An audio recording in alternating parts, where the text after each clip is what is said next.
right, so here's two drills for strengthening your feet and your legs. And so the first one's a tendu and the other one's a plie exercise.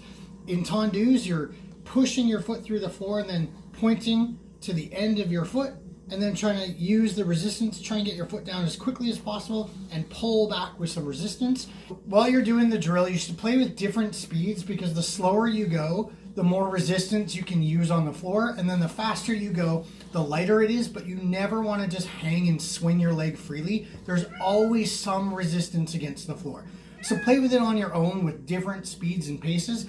For a lot of you asking about the toe walking, if I only go to the ball and toe at the same time, it's a very short step. My leg can only go so far.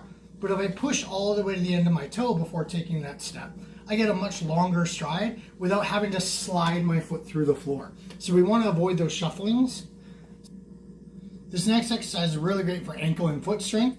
It's a releve plie exercise. So I'm going to go up into releve, then plie into the legs, pushing the heels down into the floor, standing back up, and then reverse direction. So I'm going to plie into the leg, roll up into the toe, push up, and then come down. Try and avoid two different major mistakes, which is rolling out to the pinkies of the toes. Really try and keep your weight over the first two toes.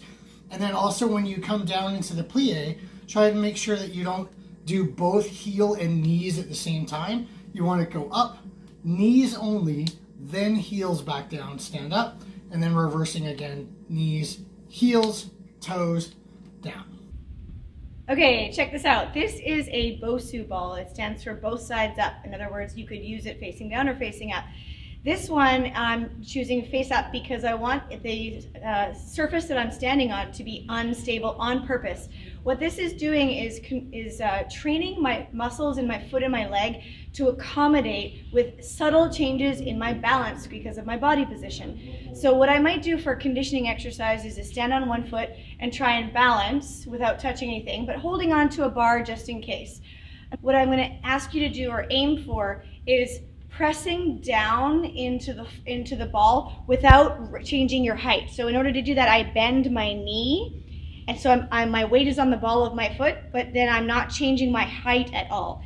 As opposed to releve and coming back down, I'm going onto the ball of my foot, but my head height is not changing. So what that's going to do is simulate the foot rolling idea that we get in West Coast that makes it look so smooth and gliding, as opposed to practicing the calf raises that would be appropriate for jazz or ballet. So the way to do this at home is you could actually do this on a pillow. So the exact same idea, just make sure you're hanging on to something. I don't want to be the cause of more injury.